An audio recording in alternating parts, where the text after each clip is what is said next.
Après avoir fait faillite et supplié ma mère de m'aider, elle a refusé de s'occuper de mon bébé de 6 semaines. Tu es une ratée inutile, s'est-elle moquée malgré les 4500 $ par mois que je lui avais donnés pendant 9 ans. J'ai supplié pour avoir du lait. Puis grand-père l'a appris. Quelques heures plus tard, il a passé un seul appel et signe l'acte de transfert où toi et ce bébé pouvaient partir. Ma mère a fait glisser le document juridique impeccable sur la table basse. Le papier a émis un sifflement net contre l'acajou, tranchant l'air comme une lame. J'ai resserré mon étreinte sur mon fils de 6 semaines, mais je ne pouvais pas empêcher mes bras de trembler. Owen poussait un cri aigu de faim qui vibrait à travers les os de ma poitrine. La boîte de lait en poudre vide sur le comptoir semblait se moquer de moi. « Tu as 5 minutes, Vanessa », a dit Carole, tapant son ongle fraîchement manucuré contre la ligne de signature. Clic, clic, clic. « Maman, s'il te plaît. Cette maison de ville vaut 650 000 $. C'était l'héritage de David pour Owen. David est parti, a-t-elle claqué, sa voix dénuée de toute chaleur. Blake est là. Blake a une vraie famille, une femme, 3 enfants. Tu as un bébé et pas de mari. J'ai regardé vers l'embrasure de la porte de la cuisine.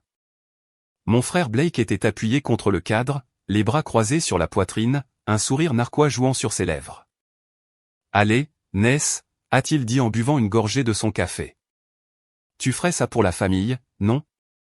Mon père était assis dans son fauteuil inclinable, caché derrière le journal du matin, refusant de lever les yeux. Le silence de son coin était plus fort que le cri du nourrisson dans mes bras. J'ai baissé les yeux vers Owen. Son visage était rouge, ses petits poings serrant ma chemise. J'avais un solde négatif de 2400 $ sur mon compte chèque. Ma start-up avait fait faillite il y a 2 semaines. Je n'avais pas de travail, pas d'appartement, pas de lait. Carole a vérifié sa montre en or. 4 minutes, a-t-elle dit. Si tu signes, tu peux rester. Tu peux faire un peu de ménage pour gagner ta croûte. Si tu ne signes pas, eh bien, le refuge est à 30 km. Mon estomac s'est tordu. L'odeur du parfum floral coûteux de Carole était suffocante, se mélangeant à l'odeur aigre du vomi de bébé sur mon épaule. Je me sentais petite. J'avais l'impression d'avoir 10 ans, désespéré d'avoir son approbation, désespéré qu'elle me regarde simplement avec autre chose que du dédain. J'ai tendu la main vers le stylo. Mes doigts semblaient engourdis. D'accord, ai-je chuchoté. C'est bien, ma fille, a dit Carole. J'ai signé mon nom. Vanessa Blake. En 2 coups de stylo, j'ai donné l'avenir de mon fils pour lui acheter un toit pour la nuit. Blake s'est détaché du cadre de la porte et a arraché le papier avant que l'encre ne soit sèche. Merci, maman, a-t-il dit, sans même me regarder. Carole a souri, mais cela n'a pas atteint ses yeux. Elle a dit, je savais que tu ferais ce qu'il fallait. Maintenant, concernant le planning de nettoyage. Les salles de bain doivent être récurées avant le déjeuner. La chambre d'amis n'était en réalité qu'un placard de rangement aménagé. Elle contenait un lit simple et une table de chevet, et rien d'autre. Je me suis assise sur le bord du matelas grumeleux, berçant Owen, qui s'était enfin endormi après un biberon de lait maternisé. Carole m'avait permis à contre-cœur de le mettre sur une ardoise. J'ai tenu mon téléphone à mon oreille, écoutant la tonalité, ayant besoin d'entendre une voix qui ne me faisait pas me sentir inutile. « Vanessa ?» Émilie a répondu à la première sonnerie. « Où es-tu » ? « Je suis chez maman dans le Connecticut », ai-je dit, ma voix se brisant. J'ai signé, et aime. Je n'avais pas le choix. Il y a eu un long silence à l'autre bout. Émilie n'était pas seulement ma meilleure amie depuis l'université. Elle était pédiatre et m'avait tenu la main quand David est mort il y a 2 ans. « Tu as signé l'acte ?» a-t-elle demandé, sa voix basse et dangereuse. Elle a dit qu'elle nous mettrait à la porte, ai-je chuchoté. Owen avait faim. « Vanessa, c'est de l'abus financier envers les personnes âgées à l'envers, a dit Émilie. Ta mère t'abuse. Non, elle ne le fait pas, ai-je dit automatiquement, le mécanisme de défense se déclenchant comme un réflexe. Elle m'a élevé. Je lui dois ça. Tu lui as donné 4500 $ par mois pendant 9 ans, a dit Émilie, en articulant chaque chiffre. C'est presque un demi-million de dollars, Vanessa.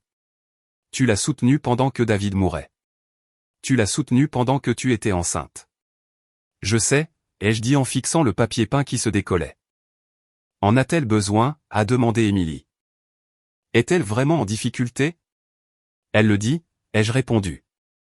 La pension de papa est modeste. Le coût de la vie est élevé. J'ai fermé les yeux, me souvenant de mon 16e anniversaire.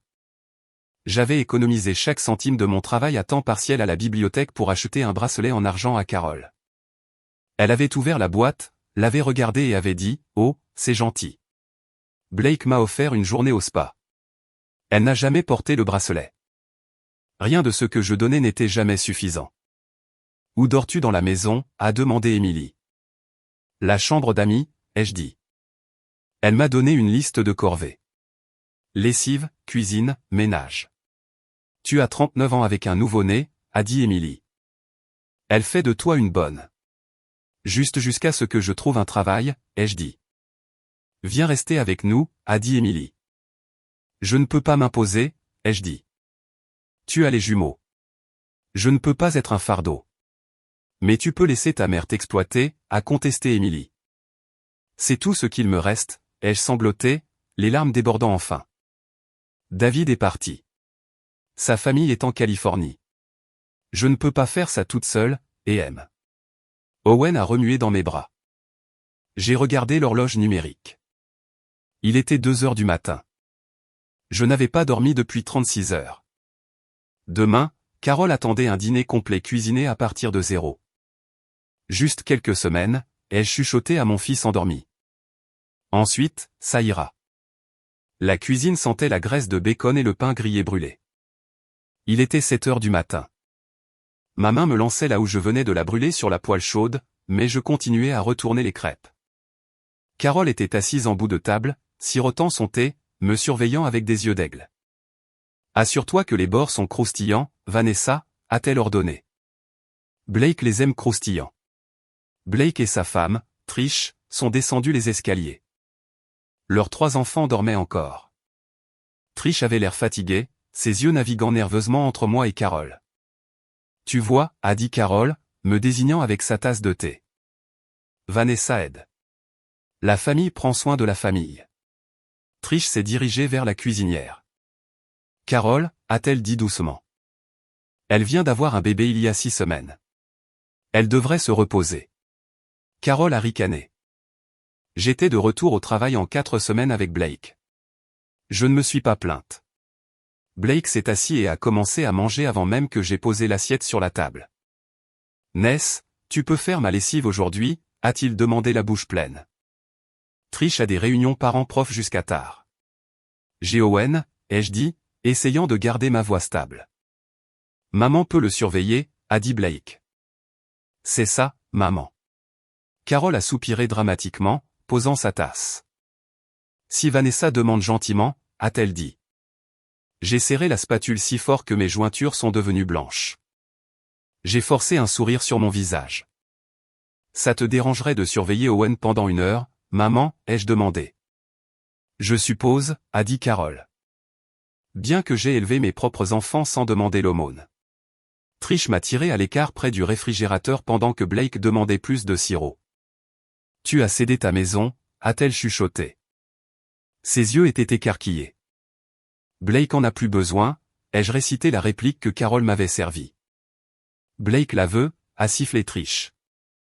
Il y a une différence, Vanessa. Nous avons des emplois. Ce n'est pas juste. Bébé, prête à y aller, a crié Blake. Trish avait l'air de vouloir en dire plus, mais elle a juste pressé mon bras. Appelle-moi, a-t-elle mimé. S'il te plaît. Elle a attrapé son sac à main et a suivi Blake par la porte. Je me suis retourné vers l'évier pour commencer la vaisselle. Carole triait le courrier sur le comptoir.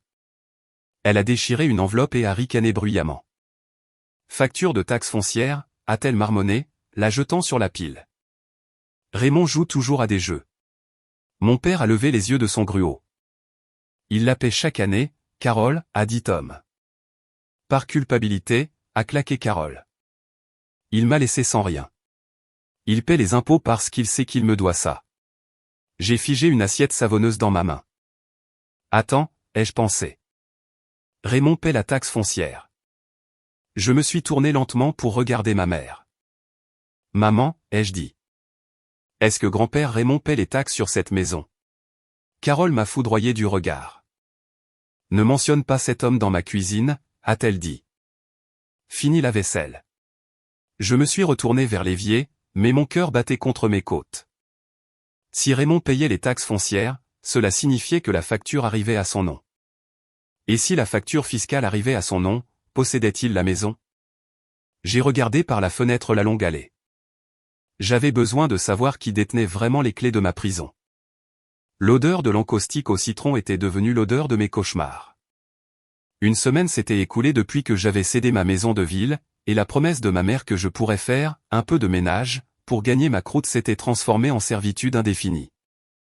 Je ne faisais pas qu'aider. J'étais la bonne. J'ai frotté les joints de la salle de bain des invités avec une brosse à dents jusqu'à ce que mes jointures soient à vif et rouges. Mon dos me lançait d'une douleur sourde et persistante à force de porter Owen dans le porte-bébé sur ma poitrine pendant 12 heures par jour. Il était lourd, un poids chaud contre mon cœur, mais je ne pouvais pas le poser, car Carole disait que ses pleurs dérangeaient ses feuilletons. Tu as raté une tache derrière le robinet, a dit Carole depuis l'embrasure de la porte. J'ai levé les yeux, essuyant la sueur de mon front avec le dos de ma main. Elle se tenait là dans son peignoir en soie, tenant un verre de thé glacé, la condensation s'égouttant sur ses doigts manucurés. Je vais le faire, maman, ai-je dit, ma voix rauque. Puisque tu ne travailles pas, c'est le moins que tu puisses faire, a-t-elle dit en prenant une gorgée. Oh, et Blake a besoin qu'on récupère son nettoyage à sec. Mets-le sur ta carte de crédit. Je te rembourserai plus tard. Elle ne me remboursait jamais. Cet après-midi-là, elle m'a envoyé à l'épicerie avec une liste de 3 pages. $300 de produits bio, de côtes de bœuf et de vin coûteux. J'ai passé ma carte de crédit, regardant mon solde se rapprocher de la limite, priant pour qu'elle ne soit pas refusée. Quand je suis rentré, j'ai passé 3 heures à préparer des repas pour le congélateur, tandis que Carole était assise sur le porche à discuter au téléphone avec ses amis de combien elle était épuisée d'aider sa fille à se remettre sur pied. J'ai baissé les yeux sur mes mains en coupant des oignons. La peau était craquelée par les produits chimiques de nettoyage. Ma production de lait diminuait parce que je ne mangeais pas assez, et le stress me rongeait vivement. Ce n'est pas temporaire, ai-je réalisé en emballant le 3e gallon de soupe. Elle ne me laissera jamais partir. Cette nuit-là, la maison est enfin devenue silencieuse. J'étais assise dans l'obscurité de la chambre d'amis à donner son biberon à Owen. L'horloge numérique indiquait 23h15. Mon corps criait pour dormir, mais mon esprit s'emballait, rejouant la façon dont Blake m'avait regardé quand j'avais demandé s'il pouvait surveiller Owen pendant 10 minutes pour que je puisse me doucher. Il avait juste ri et monté le volume de la télévision. Mon téléphone a vibré sur la table de nuit. L'écran s'est allumé avec un numéro inconnu. J'ai hésité. Il était tard. Peut-être que c'était un agent de recouvrement. Peut-être un faux numéro. Ou peut-être, juste peut-être, c'était un rappel pour l'un des 50 emplois auxquels j'avais postulé depuis mon téléphone dans la salle de bain. Allô, ai-je chuchoté, répondant à la 3e sonnerie. Vanessa, a dit une voix grave et rocailleuse, c'est ton grand-père. J'ai failli laisser tomber le téléphone. Grand-père Raymond, ai-je bégayé. Je n'ai pas entendu ta voix depuis des années. Je sais, a-t-il dit. Je suis désolé. J'aurais dû appeler plus tôt. Mon cœur martelait contre mes côtes. Raymond avait été un fantôme dans nos vies depuis le divorce il y a 30 ans. Carole disait toujours qu'il nous avait abandonnés, qu'il était un homme égoïste qui se souciait plus de son entreprise que de sa famille. J'ai vu le post Facebook de ta mère, a-t-il dit. J'ai froncé les sourcils. Quel post? Elle a posté hier, a dit Raymond, sur les enfants ingrats qui prennent mais ne donnent jamais. Elle a utilisé ton nom complet, Vanessa. Il y a 127 commentaires. Les gens te traitent de choses terribles. Mon estomac s'est effondré. Elle a posté sur moi. J'ai éloigné le téléphone une seconde, sentant la nausée monter. Elle détruisait ma réputation publiquement pendant que je récurais ses toilettes en privé. Vanessa, la voix de Raymond était tranchante, coupant à travers ma panique. Où es-tu en ce moment? Je suis chez maman, ai-je dit d'une petite voix. Dans le Connecticut. Dans la maison de Riverside, a-t-il demandé. Celle que j'ai achetée en 1995. Tu l'as achetée, ai-je demandé. Oui, a-t-il dit. Après le divorce, je l'ai achetée pour que Carole y vive. Mais je n'ai jamais transféré le titre. Je me suis redressé, serrant le téléphone. Qu'est-ce que ça veut dire, ai-je demandé lentement. Ça veut dire que je la possède, a dit Raymond. Elle a le droit d'y résider selon le jugement de divorce. Mais c'est ma propriété. Je paie les taxes. Je paie l'assurance. Mon esprit a flashé sur la facture fiscale sur le comptoir, la façon dont Carole avait ricané. Vanessa, a dit Raymond, son ton changeant, devenant plus doux mais plus intense. Combien d'argent as-tu envoyé à ta mère? J'ai fermé les yeux.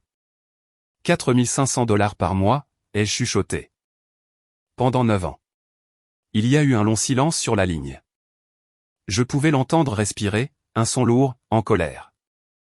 T'a-t-elle dit qu'elle recevait 8000 $ par mois d'un fonds fiduciaire que j'ai mis en place il y a 10 ans, a-t-il demandé. Le monde a cessé de tourner. Quoi, ai-je soufflé.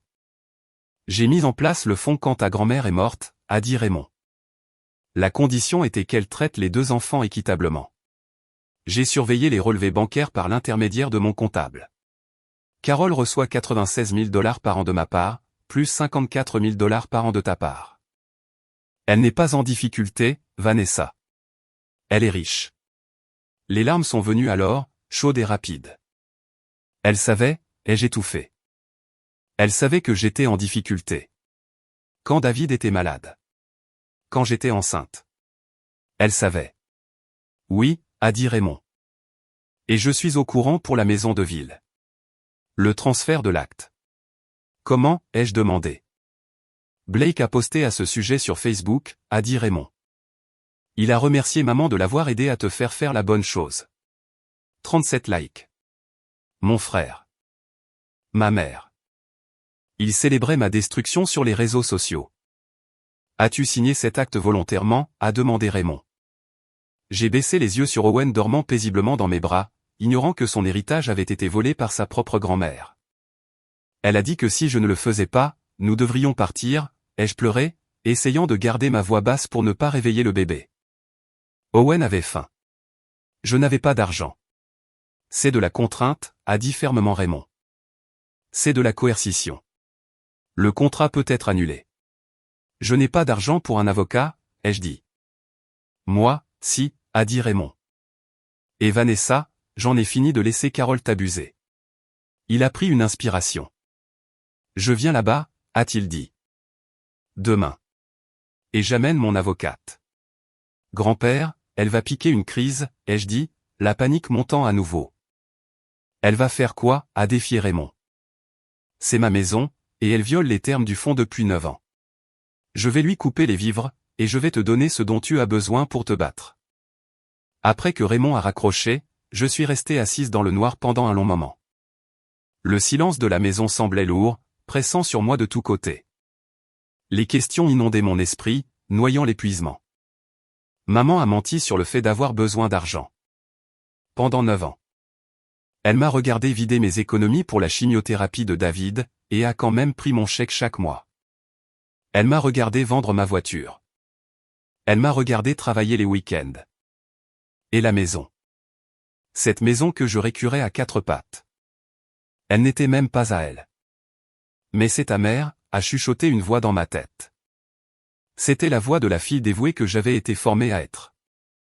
La famille pardonne. Si tu la combats, tout le monde te détestera. Tu seras seul. J'ai repris mon téléphone et composé le numéro d'Émilie. Il était presque minuit, mais elle a décroché instantanément. Et M, mon grand-père vient d'appeler, ai-je dit. Celui à qui Carole n'a pas parlé depuis 30 ans, a demandé Émilie. Il sait tout, ai-je dit. L'argent, la maison, l'acte. Il dit que maman reçoit 8000 $ par mois d'un fonds fiduciaire, tout en prenant mon argent. Il y a eu une pause, puis Émilie a laissé échapper un souffle qui ressemblait à un sifflement. Vanessa. C'est de la fraude, a-t-elle dit. Il veut couper son fonds, ai-je dit. Il veut annuler l'acte. Il vient ici demain. Bien, a dit Émilie. Mais c'est ma mère, ai-je dit, les mots ayant un goût de cendre dans ma bouche. Qui a fait de toi une bonne dans une maison qui n'est même pas la sienne, a claqué Émilie, tout en mentant sur le fait d'être pauvre, tout en prenant de l'argent dont elle n'avait pas besoin, tout en exploitant ton deuil. Si je fais ça, je vais la perdre, ai-je dit, ma voix tremblante. Chérie, tu ne l'as jamais eue, a dit doucement Émilie. Elle t'a utilisé. Mais la famille est censée rester soudée, ai-je dit faiblement. La famille est censée t'aimer, a dit Émilie, pas t'exploiter. Owen a besoin d'une grand-mère, bien sûr. Mais plus que ça, Owen a besoin d'une mère qui peut le nourrir sans céder son héritage. J'ai baissé les yeux sur mon fils. Sa petite main était fermée en un point contre sa joue. David avait travaillé si dur pour cette maison de ville. Il l'avait achetée avant notre mariage, l'avait payée par anticipation, et m'avait chuchoté sur son lit d'hôpital qu'au moins il nous laissait un foyer. Je l'ai cédé en 5 minutes parce que j'avais peur. Parce que je pensais n'avoir aucun choix. Ce n'était pas de l'amour. C'était de l'extorsion. J'ai pris une profonde inspiration, sentant une étrange nouvelle sensation dans ma poitrine. Ce n'était pas de la peur. C'était de la colère. Une colère froide, dure et clarifiante. Il vient demain à 10 heures, ai-je dit à Émilie. Laisse-le entrer, a-t-elle dit. Et Vanessa, ne la laisse pas te voir pleurer. J'ai raccroché le téléphone et regardé autour de la chambre d'amis. Les murs ressemblaient un peu moins à une cellule de prison et un peu plus à une salle d'attente. Demain, Raymond arriverait. Carole n'avait aucune idée de ce qui l'attendait. Et pour la première fois en 9 ans, moi non plus. Mais je savais une chose avec certitude. J'avais fini de récurer les joints. Une élégante berline Mercedes noire a crissé sur le gravier de l'allée à 10 heures précises. Je regardais depuis la fenêtre de l'étage, berçant Owen, qui était enfin calme. En bas, j'ai entendu le cliquetis d'une cuillère tombant dans l'évier, suivi du bruit sourd de la porte d'entrée qu'on ouvrait brutalement. Qui diable se gare sur ma pelouse, a hurlé Carole depuis le porche. J'ai resserré ma prise sur le porte-bébé et j'ai marché jusqu'en haut des escaliers. Par la porte d'entrée ouverte, j'ai vu mon grand-père sortir de la voiture.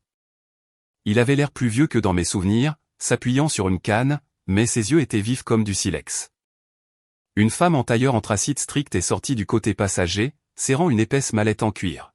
« Tu n'es pas le bienvenu ici, Raymond », a crié Carole, sa voix tremblant d'un mélange de rage et de terreur. « Sors de ma propriété. » Raymond n'a même pas cligné des yeux. Il est passé devant les hortensias que j'avais désherbées hier, plantant fermement sa canne sur la marche en béton. « C'est ma maison, Carole », a dit Raymond, sa voix calme et froide. « Je suis toujours le bienvenu. »« Ta maison ?» Carole a ri d'un son aigu qui frisait l'hystérie. « Nous avons divorcé il y a 30 ans. J'ai eu la maison. » La femme en tailleur s'est avancée. « Madame Blake », a-t-elle dit. « Je suis Julia Martinez, avocate représentant Raymond Blake. Le titre de propriété est enregistré au nom de Raymond Blake. Vous avez le droit de résider ici selon le jugement de divorce, mais vous ne possédez ni la structure ni le terrain. » Carole a tourné son visage, se vidant de sa couleur, en me voyant descendre les escaliers avec Owen. « Tu l'as appelé ?» a-t-elle sifflé. « Tu as trahi ta propre mère pour cet homme. »« Il m'a appelé », ai-je dit, ma voix tremblante, mais mes pieds stables. Mon père, Tom, est apparu depuis la cuisine, essuyant du gruau de son menton. « Carole, qu'est-ce qui se passe ?» a-t-il demandé, regardant entre son ex-beau-père et sa femme. Raymond l'a ignoré et s'est concentré sur Carole. « Nous devons parler du fonds fiduciaire », a dit Raymond. Les yeux de Carole ont parcouru la cour comme si elle cherchait une voie de sortie. « Je ne sais pas de quoi tu parles », a-t-elle dit. « Les $8 000 par mois que tu reçois depuis 10 ans, a dit Raymond. L'argent que je t'ai envoyé pour que tu n'aies pas à lutter. L'argent que tu as pris tout en disant à Vanessa que tu étais indigente. » Tom s'est figé. « Tu as reçu $8 000 par mois ?» a-t-il demandé. « Carole, nous rationnons ma pension. Je conduis une voiture vieille de 15 ans. »« C'est compliqué, Tom » a claqué Carole. « C'est de la fraude » a dit Raymond. « Vanessa t'a donné $4 500 par mois pendant 9 ans. Tu n'avais pas besoin d'un centime de tout ça. » Blake est descendu les escaliers en trombe, les cheveux en désordre de sommeil. « C'est quoi tous ces cris ?» a-t-il demandé. Il a vu Raymond et a ricané. Génial. Le bon à rien revient.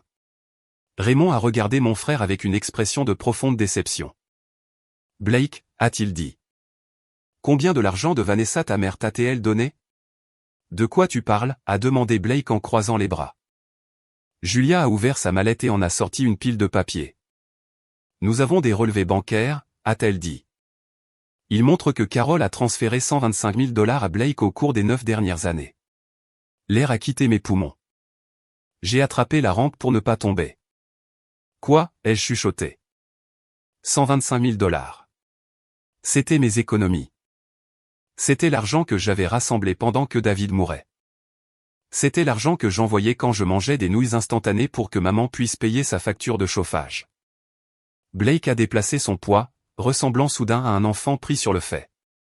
Maman a proposé d'aider avec les dépenses des enfants, a-t-il marmonné. La garderie coûte cher. Avec mon argent, ai-je hurlé. Le son s'est arraché de ma gorge, brute et déchiquetée. Tu as pris l'argent que j'envoyais en pensant qu'elle mourrait de faim, et tu l'as utilisé pour la garderie pour pouvoir t'acheter un nouveau camion. Blake m'a foudroyé du regard. Tu pouvais te le permettre, n'est-ce, a-t-il dit. Tu n'avais pas d'enfant à l'époque. Nous étions en difficulté. Je payais pour la chimiothérapie, ai-je dit, ma vision se brouillant. Raymond a frappé sa canne contre le sol du porche. Le son a claqué comme un coup de feu. Assez, a-t-il commandé. Carol, les termes du fonds exigeaient un traitement équitable des deux enfants. Tu as exploité financièrement Vanessa tout en enrichissant Blake. Tu as violé les termes. Tu ne peux rien faire, a craché Carol. Si. Avec effet immédiat, le fonds est gelé en attendant l'enquête, a dit Raymond. Tu ne peux pas faire ça, a hurlé Carol. C'est mon argent. Il le peut, a dit Julia. Il est le constituant du fonds. Le document lui donne le pouvoir discrétionnaire de geler les actifs pour cause valable. Et Madame Blake, nous avons amplement de cause. Carol s'est tournée vers moi, son visage tordu en un masque de pur venin. Comment oses-tu, a-t-elle crié. Après tout ce que j'ai fait pour toi. Je t'ai élevé. Je t'ai donné un toit. Tu as fait de moi une bonne, ai-je dit en la fixant. Tu m'as pris 486 000 $. Et ensuite tu m'as forcé à céder l'héritage de mon mari parce que tu savais que je n'avais nulle part où aller. Tu as proposé, a halté Carol. Tu m'as dit de signer ou de partir avec un bébé affamé, ai-je dit. C'est de la coercition. Julia s'est interposée devant moi, me protégeant de ma mère. Nous allons déposer une motion pour annuler le transfert de l'acte pour cause de contrainte, a dit Julia. Et Madame Blake, attendez-vous à recevoir l'avis formel de la suspension du fonds par coursier demain. Nous partons, m'a dit Raymond. Prends tes affaires, Vanessa. Je n'ai pas d'affaires, ai-je dit. Je n'ai qu'Owen. Alors allons-y, a-t-il dit. Je suis sorti par la porte d'entrée, passant devant ma mère qui sanglotait dans ses mains, devant mon père qui avait l'air d'avoir été frappé par la foudre, et devant mon frère qui ne voulait pas croiser mon regard. Je suis monté à l'arrière de la Mercedes noire, et pour la première fois depuis des semaines, j'ai respiré. 30 minutes plus tard, nous étions assis dans un coin tranquille d'un café à 2 villes de là. Mes mains tremblaient tellement que je ne pouvais pas soulever mon latte. Raymond était assis en face de moi, paraissant vieux et fatigué maintenant que l'adrénaline était retombée. Julia a exposé la stratégie sur la petite table en bois. Nous avons 2 actions, a-t-elle expliqué. Premièrement, annuler le transfert de l'acte. La loi du Connecticut permet d'annuler les contrats s'ils sont signés sous la contrainte ou une influence indue. Vous étiez sous coercition économique. Pas d'argent, un nouveau-né, et une menace de sans-abrisme immédiat. Est-ce suffisant, ai-je demandé. C'est un cas classique de contrainte, a dit Julia. Nous allons demander une audience d'urgence. Cela devrait prendre environ 2 ou 3 semaines. Et le fond, ai-je demandé en regardant Raymond. Je l'ai, a dit Raymond. Elle recevra l'avis demain. Qu'est-ce qui va lui arriver, ai-je demandé. Une partie de moi, la partie qui avait été entraînée à la protéger pendant 39 ans, ressentait encore une pointe de culpabilité. Elle a des économies, a dit Raymond sombrement. De ton argent. Elle survivra. Mais le style de vie qu'elle menait est terminé. Plus de sacs de créateurs. Plus de voyage au spa. Plus de financement de la vie de Blake. J'ai baissé les yeux sur Owen dormant dans son porte-bébé sur la chaise à côté de moi. Pourquoi as-tu attendu si longtemps, ai-je demandé doucement. Si tu savais. Raymond a soupiré, un son qui semblait cliqueter dans sa poitrine. Je te dois des excuses, Vanessa, a-t-il dit. Je savais depuis des années qu'elle profitait de toi. J'ai vu les relevés bancaires. Les dispositions du fonds exigent que je les surveille. Pourquoi ne l'as-tu pas arrêtée, ai-je demandé. Je la testais, a-t-il dit, sa voix se brisant. Quand ta grand-mère est morte il y a 10 ans, elle m'a fait promettre de prendre soin de Carole. J'ai mis en place le fonds, pensant que cela satisferait son avidité. J'espérais qu'elle changerait. J'ai regardé l'argent couler de toi à elle, et j'ai continué d'attendre qu'elle dise assez. J'ai continué d'attendre qu'elle agisse comme une mère. Tu m'utilisais comme sujet de test, ai-je dit, sentant une flambée de colère. J'avais tort, a admis Raymond. Je pensais que rester à l'écart valait mieux que de causer un conflit. Carole m'a interdit de vous voir, vous les enfants, il y a 30 ans. Elle a dit que si j'essayais de vous contacter, elle vous dirait que j'étais un monstre. Je pensais que si je lui donnais de l'argent, elle serait gentille avec vous. Il a tendu la main à travers la table et a couvert ma main avec la sienne. Sa peau était comme du papier parchemin. Quand j'ai vu qu'elle t'avait fait signer cet acte avec un bébé de 6 semaines, j'ai su qu'elle avait échoué à tous les tests, a-t-il dit. J'ai fini de tester. Maintenant, je protège. Julia s'est raclé la gorge. Carole va riposter, a-t-elle prévenu. Elle va essayer de retourner le récit contre toi. Elle va essayer de t'isoler du reste de la famille. Elle l'a déjà fait, ai-je dit. Ce soir-là, je logeais dans la suite d'invités du domaine de Raymond, une maison tentaculaire que je n'avais pas visitée depuis mes 5 ans. Mon téléphone a commencé à vibrer sans cesse sur la table de nuit. Je l'ai ramassé et j'ai vu les notifications s'empiler comme des briques dans un mur. Un texto de groupe de ma tante Suzanne, je n'arrive pas à croire que tu ferais ça à ta mère, Vanessa, amener cet homme chez elle. Dégoûtant. Un autre de mon cousin, Mike, elle dit que tu essaies de voler sa maison. C'est vrai? Et puis les notifications Facebook. Carole avait posté à nouveau. Quand ton enfant se retourne contre toi après que tu lui as tout donné, a-t-elle écrit, s'alliant avec l'homme qui nous a abandonnés pour voler ma maison. Mon cœur est brisé. En dessous, il y avait 89 commentaires. Des gens avec qui je suis allé au lycée. Des voisins. Des amis de la famille. Tous me traitaient d'ingrate. Tous me traitaient de serpent. J'ai ressenti l'envie familière de me défendre, de taper la vérité sur l'argent, le fond et la coercition. Mais Julia avait été claire. Ne pas s'engager. Tout documenté. Puis un texto de Blake est arrivé. Ness, qu'est-ce que tu fais? Maman est dévastée. Elle pleure dans la cuisine. J'ai fixé l'écran, mes pouces hésitants. Tate elle dit qu'elle recevait $8000 par mois de grand-père, ai-je tapé. Et alors, a répondu Blake instantanément. C'est son argent. Tout en prenant mes $4500 et en te donnant $125 000, ai-je répondu. Elle a proposé de m'aider, a écrit Blake. Avec l'argent que j'ai envoyé, pensant qu'elle en avait besoin pour le chauffage et la nourriture, ai-je écrit. Tu as reçu $125 000 qui étaient destinés à la survie de maman. C'est entre vous deux, a écrit Blake. Laisse-moi en dehors de ça. Tu es déjà dedans, ai-je répondu. Tu es complice. Il n'a pas répondu. J'ai posé le téléphone, sentant le silence de la grande pièce peser. J'étais seul. Toute ma famille venait de me déclarer la guerre. Le téléphone a vibré une fois de plus. Je l'ai ramassé, m'attendant à une autre attaque. C'était de Trish, la femme de Blake. Vanessa, disait le texte, Blake vient de me parler des $125 000. Je ne savais pas. Nous devons parler.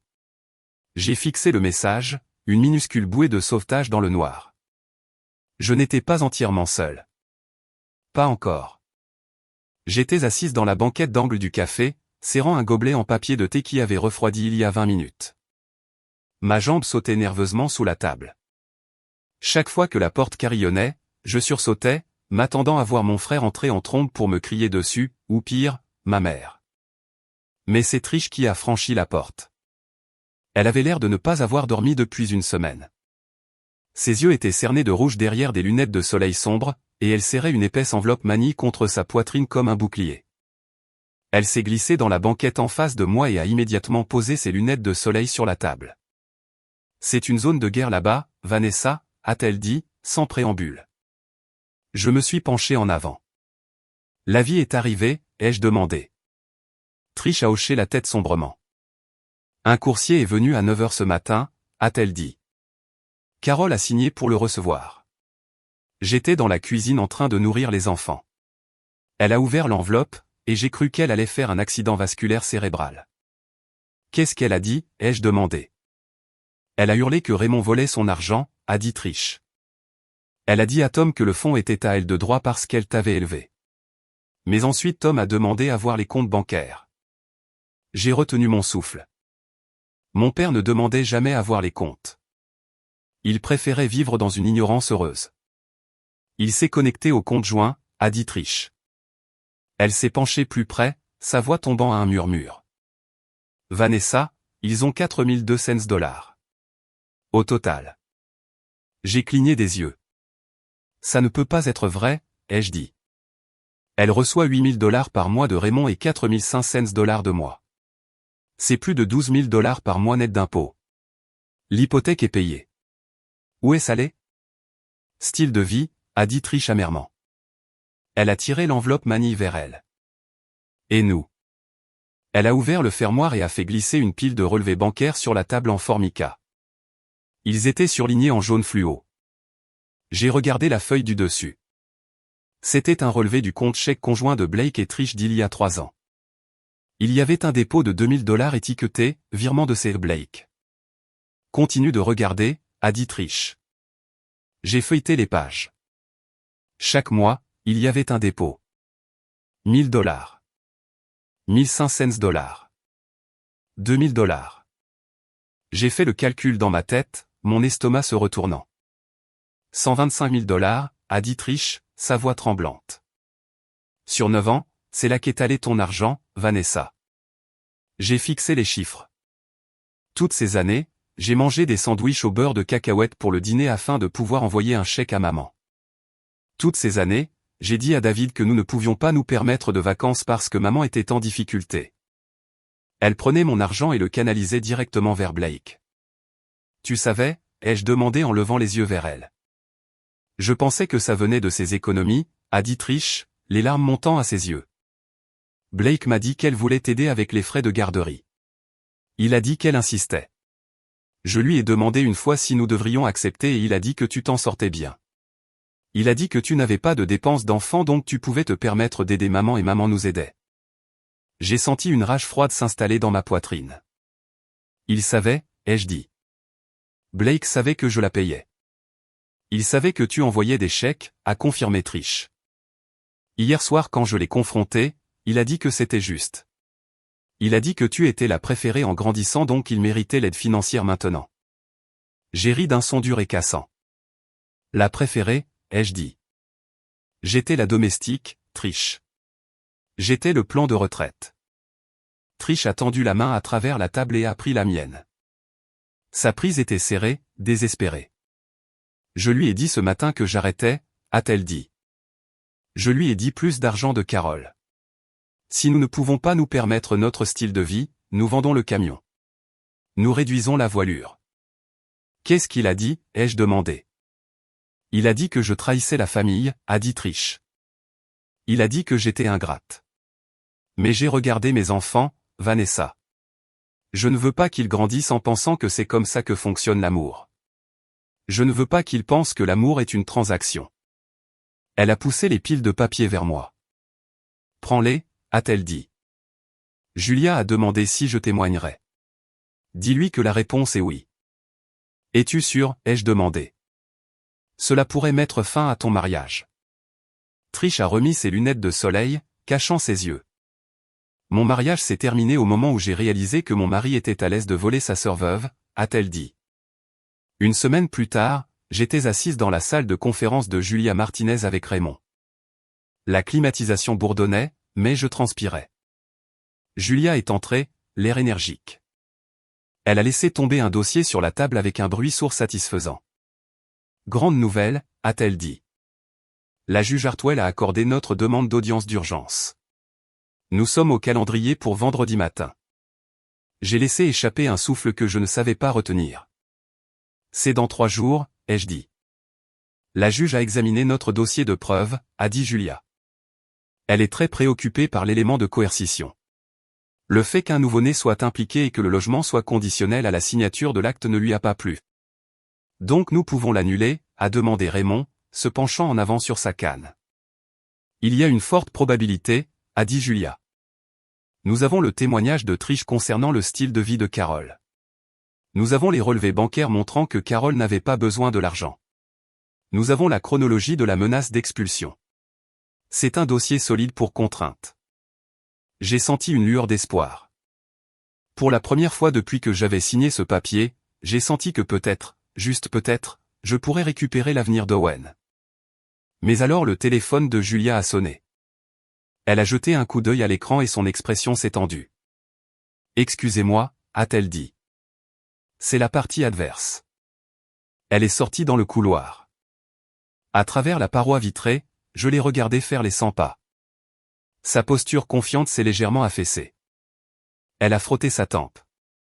Quand elle est revenue dans la pièce 5 minutes plus tard, l'énergie avait été aspirée de l'air. « Qui la représente » a demandé Raymond. Carol a engagé une nouvelle avocate, a dit Julia, s'asseyant lourdement. Sharon Bradford. Raymond a laissé échapper un sifflement bas. Bradford et Stone, a-t-il dit. C'est un cabinet de premier ordre à Boston. Il commence à $800 de l'heure. Comment Carol peut-elle se permettre ça, ai-je demandé. Son fonds est gelé. Elle a $4000 à la banque. Julia m'a regardé avec pitié dans les yeux. Elle ne paie pas pour ça, a dit Julia. Blake paie. Mon frère, ai-je demandé, confuse. Blake n'a pas ce genre d'argent. Il compte sur Carol pour les paiements de la garderie. Il a pris une ligne de crédit sur la valeur nette de sa maison hier, a dit Julia doucement. $50 000. Il a emprunté contre sa maison pour financer la défense de Carol. Je l'ai fixé, incapable de traiter les mots. Blake avait 3 enfants. Il avait une hypothèque. Et il mettait en jeu sa propre maison, la sécurité de ses enfants, pour aider notre mère à me détruire. Pourquoi, ai-je chuchoté. Pourquoi ferait-il ça? Parce qu'il est désespéré, a dit Raymond. Si le transfert de l'acte est annulé, il perd l'actif de $650 000 sur lequel il comptait. Il double la mise. Il y a plus, a dit Julia. Elle a ouvert son ordinateur portable et l'a fait pivoter pour que nous puissions voir l'email. Sharon Bradford ne défend pas seulement le transfert de l'acte, a dit Julia. Elle dépose une contre-motion. Ils soutiennent que tu as exploité financièrement Carol. J'ai halté. Moi, ai-je dit. Je lui ai donné tout ce que j'avais. Leur récit est que tu as créé une dépendance, a expliqué Julia, pointant le jargon juridique sur l'écran. Ils prétendent que tu as forcé Carol à accepter les paiements mensuels pour la rendre dépendante de toi afin que tu puisses utiliser cette dépendance plus tard pour manipuler la distribution des biens familiaux. Ils appellent ça de l'abus envers les personnes âgées. C'est insensé, ai-je dit en me levant. C'est l'exact opposé de ce qui s'est passé.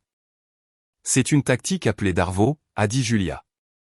Nier, attaquer et inverser la victime et l'agresseur. C'est une stratégie classique d'abuseur. Ils essaient de brouiller les pistes pour que le juge ne puisse pas dire qui est la vraie victime. Peuvent-ils faire tenir ça, a demandé Raymond. Julia avait l'air sombre. Sharon Bradford est un requin, a-t-elle dit. Elle a engagé un jury comptable pour examiner chaque chèque que tu as jamais envoyé. Elle va peindre Vanessa comme une fille manipulatrice qui a acheté l'affection de sa mère et a ensuite essayé de la saisir. Ça vient de devenir beaucoup plus difficile. Je me suis enfoncé dans ma chaise. Il y a 5 minutes, je pensais que nous avions gagné. Maintenant, je faisais face à une équipe juridique qui coûtait plus que mon salaire annuel, financée par mon frère. Trahison. Vendredi, a dit Julia. Nous avons 3 jours pour nous préparer au combat de ta vie. J'ai regardé Raymond. Il a tendu la main et a pressé la mienne, Mais sa prise n'était pas aussi ferme qu'avant. Nous ne combattions plus seulement Carole. Nous combattions tout le récit tordu qu'elle avait construit pendant des décennies. Et elle avait une armée. Les lumières fluorescentes de la salle de conférence de Julia Martinez bourdonnaient d'un buzz bas et menaçant qui semblait percer directement dans mon crâne. C'était jeudi après-midi, moins de 24 heures avant l'audience d'urgence. La table était couverte de classeurs, de notes adhésives et de tasses de café vides. Julia se tenait en tête de table, canalisant Sharon Bradford, le requin que mon frère avait hypothéqué son avenir pour engager. « Madame Blake », a dit Julia, sa voix dégoulinant d'une fausse douceur. « Vous avez envoyé à votre mère 4 500 $ par mois pendant 9 ans, correct ? » « Oui », ai-je dit. Mes mains serraient fermement sur mes genoux. « A-t-elle demandé ce montant spécifique » a pressé Julia. « Vous a-t-elle envoyé une facture ?»« Non », ai-je bégayé. Elle a dit qu'elle était en difficulté. J'ai proposé d'aider. « Donc vous avez imposé cet arrangement financier » a coupé Julia, ses yeux durs. « Vous avez décidé unilatéralement de rendre votre mère dépendante de vous. Et puis des années plus tard, quand elle ne pouvait pas rembourser votre générosité non sollicitée en espèces, vous vous êtes senti en droit d'exiger sa propriété. »« Non » ai-je protesté, sentant la chaleur monter à mes joues. Elle a exigé que je signe l'acte. Julia a abandonné le jeu et a soupiré, frottant ses tempes. « Tu vois » a-t-elle dit, sa voix revenant à la normale. « C'est exactement ce que Bradford va faire. Elle va tordre ton sacrifice en manipulation. Elle va faire croire au juge que tu achetais un levier, pas des courses. » J'ai regardé Raymond. Il était assis près de la fenêtre, fixant l'horizon de Boston. Il avait l'air vieux aujourd'hui, le poids de la guerre familiale s'installant dans les lignes profondes de son visage. « Comment contrer cela » a demandé Raymond sans se retourner. « Avec des faits » a dit Julia. Elle a pointé Trish, qui était assise tranquillement dans le coin, pâle mais déterminée. « Trish » a dit Julia. « Ils t'attaqueront aussi. Ils diront que tu es une femme amère essayant de punir ton mari pendant une séparation. »« Je ne suis pas amère » a dit Trish, sa voix stable. « Je suis dégoûtée. »« Peux-tu témoigner du style de vie de Carole » a demandé Julia. « Absolument » a dit Trish. « Des sacs à main de créateurs. Des voyages mensuels au spa qui coûtent 300 $ le coup. Une adhésion au country club qui coûte 5 000 $ par an. Rien de tout cela ne crie veuve en difficulté. » « Et Blake » a demandé Julia doucement, « a-t-il jamais questionné d'où venait l'argent ?» Trish a baissé les yeux sur ses mains. « Nous supposions que c'était des économies » a-t-elle chuchoté. « Nous supposions qu'elle avait de l'argent de côté. Mais nous ne l'avons jamais vue lésiner. Nous ne l'avons jamais vue s'inquiéter. » Vanessa, Julia s'est retournée vers moi. « Quand tu seras à la barre, ne sois pas sur la défensive. Reste sur la coercition. Reste sur les 5 minutes que tu as eues pour signer. Reste sur Owen pleurant de faim. Ne laisse pas Bradford t'entraîner dans l'historique des paiements. C'est un piège. » « Mais si la juge la croit ?» ai-je demandé, la panique flottant dans ma poitrine. « Si elle pense que je suis la méchante ?» Raymond s'est détourné de la fenêtre. « Vanessa, regarde-moi » a-t-il commandé. J'ai croisé son regard. Ses yeux étaient féroces. « Il ne s'agit pas de savoir si tu es une bonne fille » a-t-il dit. « Il s'agit de savoir si Carole t'a contrainte. » Et elle l'a fait. Elle t'a tenu un pistolet sur la tempe. Le pistolet se trouvait être le sans-abrisme pour mon arrière-petit-fils. « Mais si je perds » ai-je chuchoté. « Tu ne perdras pas l'avenir d'Owen » a dit fermement Raymond. « Je t'achèterai une autre maison s'il le faut. »« Ce n'est pas la question » ai-je dit, les larmes piquant mes yeux. « Je sais » a dit Raymond, s'adoucissant. « La question est la justice. Et nous allons l'obtenir. » La division du droit de la famille du palais de justice sentait la cire à parquet et le désespoir. Le vendredi matin était arrivé avec un ciel gris et oppressant. J'étais assise à la table du plaignant à côté de Julia et Raymond. Mes mains tremblaient tellement que j'ai dû les coincer sous mes cuisses. De l'autre côté de l'allée, Carole était assise avec une posture impeccable, portant un tailleur bleu marine modeste que je lui avais acheté il y a 3 Noëls. Elle semblait frêle, tragique et tout à fait convaincante. Blake était assis à côté d'elle, sa mâchoire serrée en une ligne dure, refusant de regarder dans ma direction. À côté d'eux se trouvait Sharon Bradford, une femme aux cheveux si parfaitement coiffés qu'il ressemblait à un casque et un tailleur qui coûtait plus cher que ma première voiture. La juge Hartwell est entrée dans la salle, sa robe noire flottant.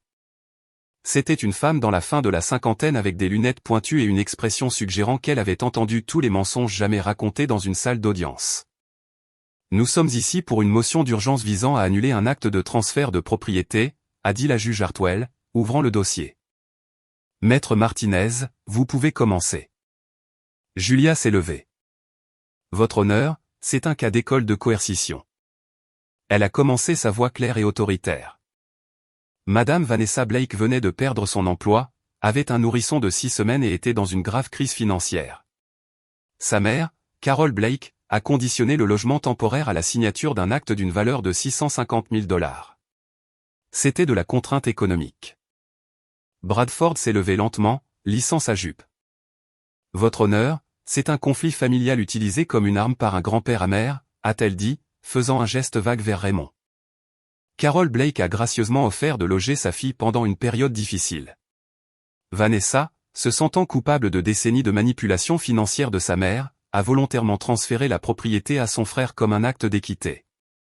Maintenant influencée par l'homme qui a abandonné cette famille il y a 30 ans, elle essaie de faire marche arrière. Mon estomac s'est retourné. C'était exactement comme Julia l'avait prédit. J'ai pris la barre en premier. Le bois de la chaise de témoin semblait dur contre mon dos. Madame Blake, a demandé Julia. Quelle était votre situation financière lorsque vous êtes arrivée chez votre mère? J'avais un solde négatif de 2400 $ sur mon compte chèque, ai-je dit, ma voix tremblant légèrement. Ma start-up s'était effondrée. Je n'avais aucun revenu et un bébé de 6 semaines. Qu'a dit votre mère quand vous avez demandé à rester, a demandé Julia. Elle a fait glisser l'acte sur la table, ai-je dit, me souvenant du bruit du papier. Elle a dit que je pouvais rester si je signais la maison de Villa Blake. Elle m'a donné 5 minutes. Vouliez-vous signer, a demandé Julia. Non, ai-je dit fermement. Cette maison vient de mon défunt mari. C'est l'héritage d'Owen. Bradford s'est approché de la barre pour le contre-interrogatoire, comme un prédateur encerclant une proie blessée. Madame Blake, a-t-elle dit en souriant finement. Vous avez envoyé à votre mère 4 500 $ par mois pendant 9 ans, correct? Oui, ai-je dit. C'est 486 000 $, a calculé Bradford. A-t-elle jamais demandé autant? Elle a dit qu'elle était en difficulté, ai-je dit.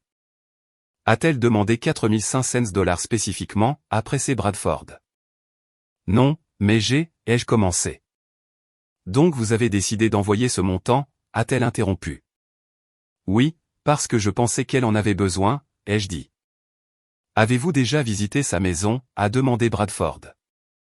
Avez-vous vu son style de vie? J'ai visité, oui, ai-je admis. Mais elle disait qu'elle vivait sur des cartes de crédit. Avez-vous vérifié cette affirmation, a demandé Bradford. Je lui ai fait confiance, ai-je dit. C'est ma mère. Donc vous avez donné près d'un demi-million de dollars sans vérification, puis vous avez attendu un remboursement quand c'était pratique pour vous, a dit Bradford.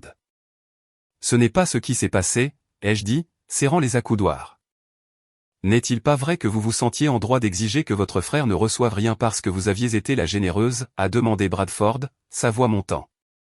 Non, ai-je dit fort. Objection, Julia s'est levée. Argumentatif. Retenu, a dit la juge Hartwell, regardant par-dessus ses lunettes. Maître Bradford, passez à autre chose. Je suis descendu de la barre, mes jambes semblant en gelée. Bradford était bonne.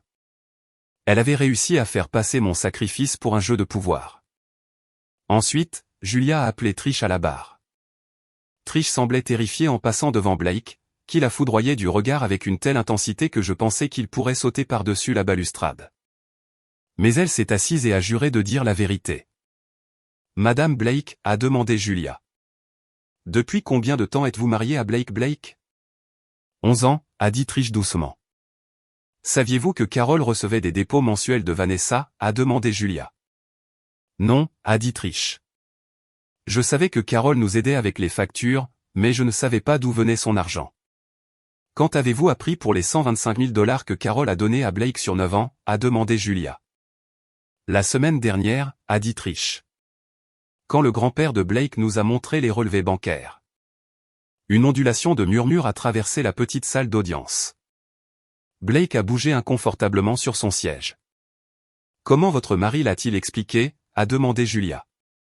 Il a dit que sa maman aidait parce que nous avions 3 enfants, a dit Trish. Aviez-vous besoin de cette aide, a demandé Julia. Non, a dit Trish fermement. Nous étions juste parfois, mais nous pouvions nous débrouiller. Nous avons des emplois. Carole a-t-elle jamais semblé être en difficulté financièrement, a demandé Julia. Jamais, a dit Trish. Elle achetait des sacs de créateurs. Elle allait au spa tous les mois. Elle appartenait à un country club. Julia s'est dirigée vers la table et a pris un document. Votre honneur. J'aimerais soumettre la pièce C, a-t-elle dit. Ce sont des relevés bancaires du compte conjoint de Blake et Trish Blake. Ils montrent des dépôts mensuels constants de ces Blake, totalisant 125 850 $. La juge Hartwell a pris les papiers et les a examinés en silence. Le bruit des pages qui tournaient était le seul bruit dans la pièce. Ce sont des paiements constants, a noté la juge. Oui, votre honneur, a dit Julia.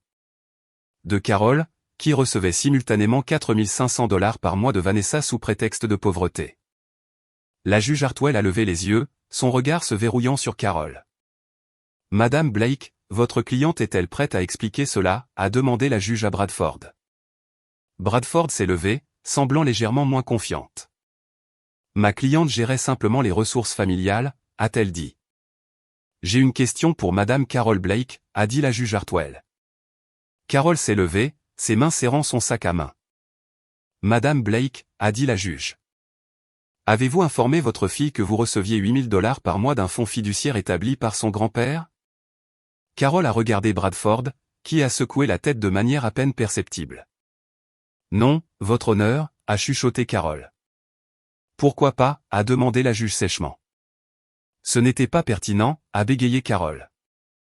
Votre fille vous envoyait 4 500 $ par mois, a dit la juge, sa voix dégoulinant d'incrédulité. Vous ne pensiez pas que révéler que vous aviez 8 000 $ qui rentraient était pertinent? Elle voulait t'aider, a dit Carole, sa voix montant en une plainte. Elle a insisté. Je vois, a dit la juge Hartwell. Elle a fermé le dossier d'un coup sec. Nous allons faire une pause de 15 minutes, a annoncé la juge. J'ai besoin d'examiner les preuves dans mon bureau avant de rendre ma décision. Alors que la juge sortait, j'ai regardé Raymond. Il m'a fait un petit signe de tête. Nous avions porté un coup. Mais en regardant Carole, qui pleurait maintenant doucement dans un mouchoir pendant que Blake chuchotait furieusement à son oreille, je savais que la guerre était loin d'être terminée. 10 minutes. Dans 10 minutes, je saurais si j'avais une maison pour mon fils, ou si j'avais tout perdu à cause de la femme qui m'a donné la vie. L'huissier a appelé au calme, et tout le monde s'est levé alors que la juge Hartwell revenait à la barre. Mon cœur martelait contre mes côtes comme un oiseau piégé. J'ai regardé Raymond, et il m'a fait un signe de tête à peine perceptible, sa main reposant lourdement sur sa canne. De l'autre côté de l'allée, Carole serrait un mouchoir si fort que ses jointures étaient blanches, tandis que Blake faisait rebondir sa jambe nerveusement, faisant vibrer toute la table. La juge Hartwell a ajusté ses lunettes et a baissé les yeux sur le dossier, son expression illisible.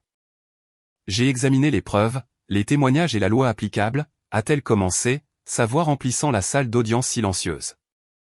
C'est un cas inhabituel.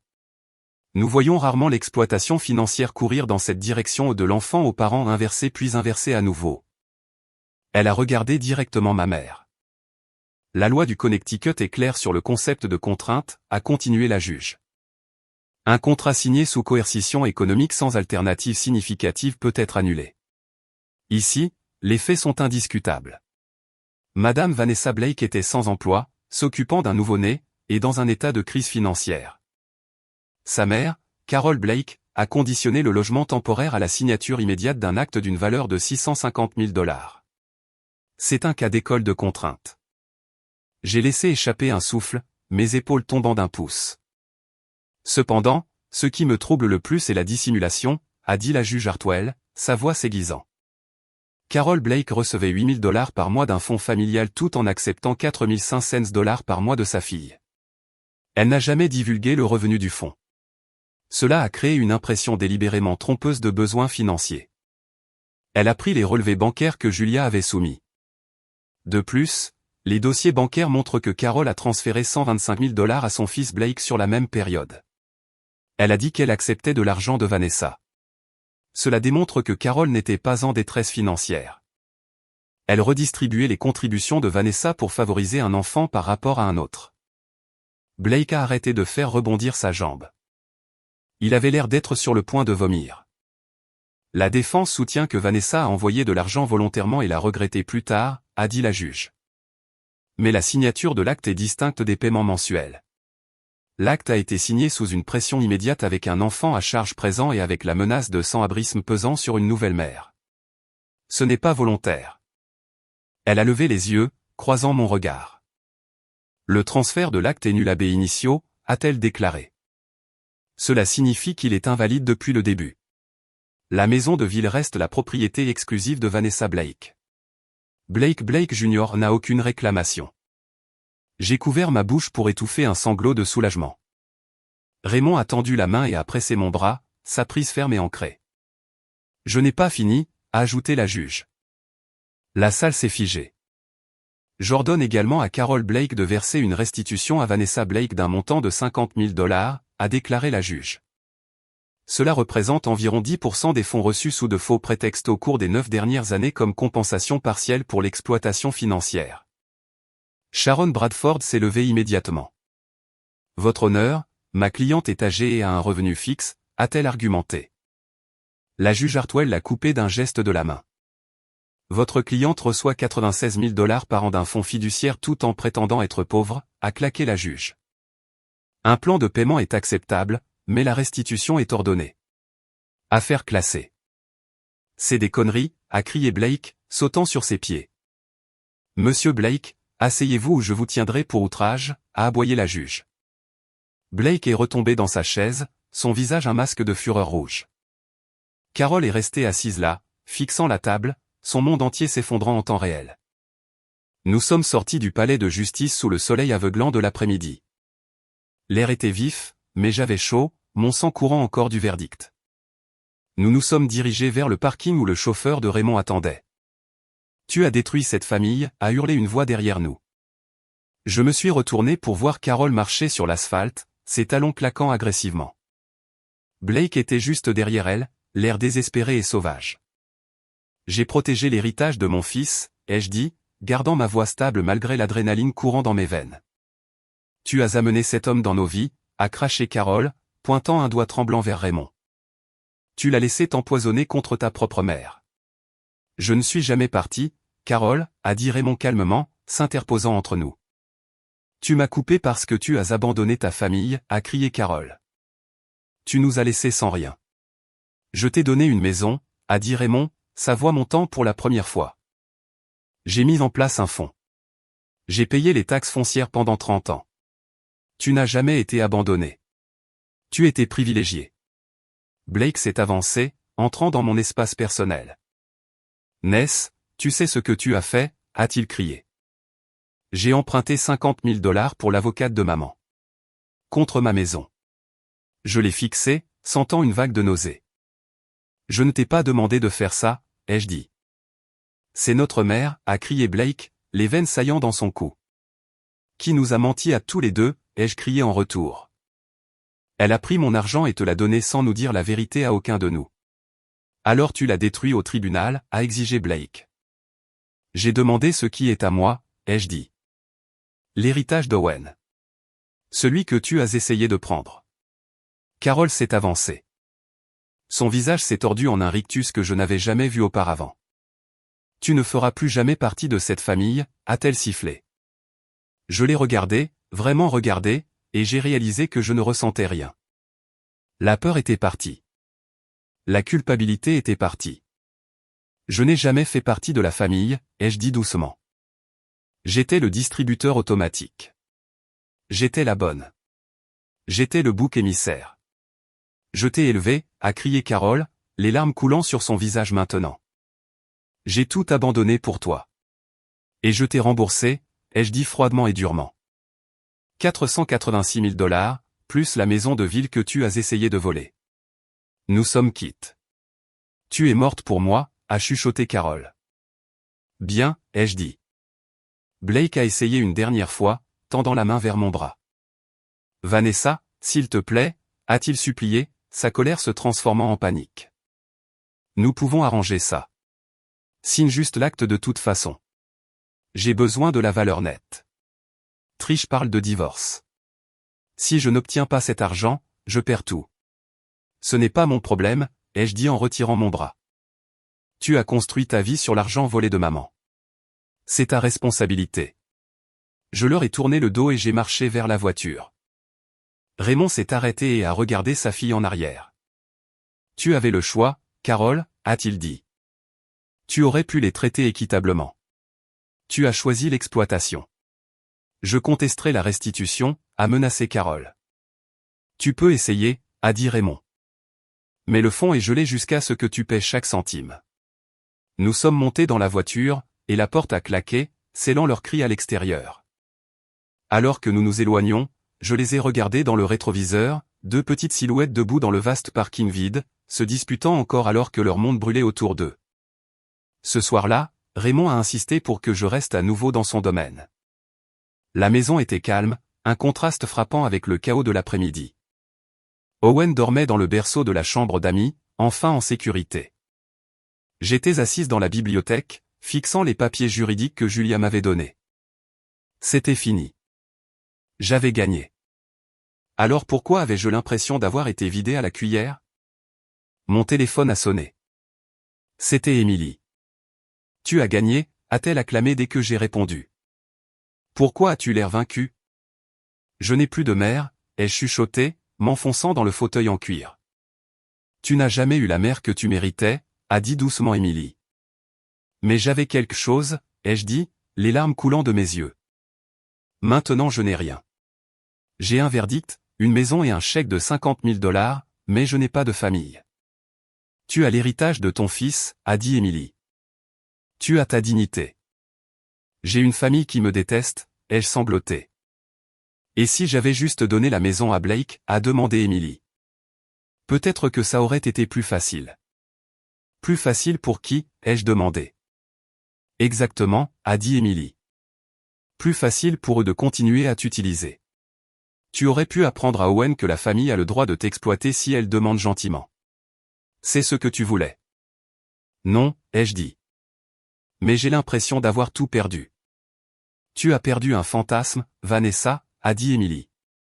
Tu as perdu le fantasme d'une mère qui t'aimait inconditionnellement.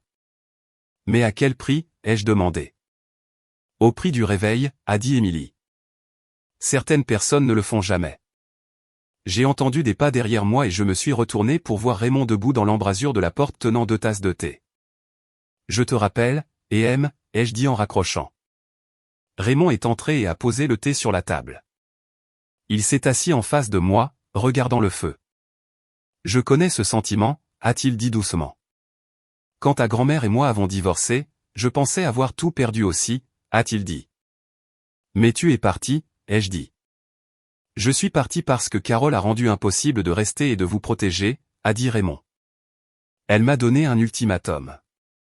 Soutenir son style de vie inconditionnellement ou ne jamais voir mes petits-enfants. J'ai refusé le chantage. Je pensais que partir ferait moins mal que de rester et d'être utilisé. Est-ce que c'était le cas, ai-je demandé. Non, a dit Raymond en secouant la tête. Ça a fait plus mal. Parce que j'ai regardé de loin pendant que Carol t'utilisait. Et je ne suis pas intervenu avant qu'il ne soit presque trop tard. C'est mon plus grand regret. Il s'est penché en avant, ses yeux sincères. Vanessa, tu n'as pas perdu une mère aujourd'hui, a-t-il dit. Tu as perdu une idée de mère, la femme que tu espérais qu'elle deviendrait. N'est-ce pas la même chose, ai-je demandé en essuyant mon visage. Non, a dit Raymond. Parce que l'idée était déjà partie. Tu ne pouvais juste pas le voir avant aujourd'hui. Carol a fait son choix il y a longtemps. Aujourd'hui, tu as enfin fait le tien. Qu'est-ce que je fais maintenant, ai-je demandé en regardant les flammes danser dans la cheminée. Tu construis une vie où Owen n'a jamais à choisir entre sa dignité et sa famille, a dit Raymond. J'ai pris une gorgée de thé. Il était chaud et sucré. J'ai pensé à la maison de ville qui était à nouveau la mienne. J'ai pensé aux entretiens d'embauche que j'avais prévus. J'ai pensé à Owen dormant à l'étage à l'abri du cycle de dette et de culpabilité qui m'avait piégé si longtemps. Raymond avait raison. Le chagrin que je ressentais n'était pas pour Carole. C'était pour la petite fille en moi qui avait passé 39 ans à essayer d'acheter un amour qui n'était jamais à vendre. Cette petite fille était partie maintenant, et la femme qui restait avait du travail à faire. L'odeur de la peinture vert sauge fraîche persistait encore dans la chambre de bébé, masquant l'ancienne odeur de peau pourrie à la lavande que ma mère avait imposée. Cela faisait 3 mois depuis le verdict du tribunal, et récupérer ma maison de ville ressemblait à récupérer ma propre peau. J'ai plié une petite pile de grenouillères, les plaçant dans la commode que j'avais achetée avec mon propre argent, pas un cadeau avec des conditions. Émilie était assise par terre à regarder Owen s'exercer sur le ventre sur le nouveau tapis. « Alors tu as vraiment eu l'offre ?» a-t-elle demandé en secouant un hochet. « Chef de produit dans une entreprise de biotechnologie à Cambridge », ai-je dit, souriant en lissant un pli dans le tissu. « Je commence dans 2 semaines. Le salaire est meilleur que mon travail en start-up. » « C'est incroyable, Vanessa », a rayonné Émilie. « Et pour Owen ? » ?»« J'ai trouvé une garderie près du bureau, ai-je dit. Je l'ai visité hier. Les enseignants sont merveilleux. Émilie a fait une pause, me regardant attentivement. « Et comment ça te fait sentir, a-t-elle demandé, de le mettre à la garderie ? » J'ai pris une profonde inspiration. « Terrifiant, ai-je admis. Mais c'est un genre de terrifiant normal.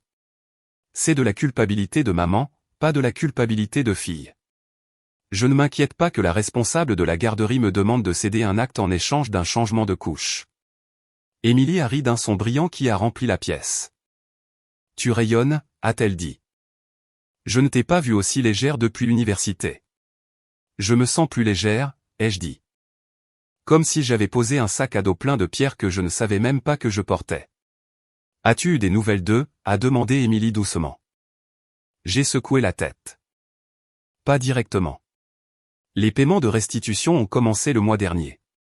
500 $ déposés automatiquement le premier. Raymond en a fait une condition pour débloquer le fonds. Elle paie ou le robinet se ferme complètement. Elle paie vraiment, a demandé Émilie incrédule. Elle n'a pas le choix, ai-je dit. Et Blake non plus.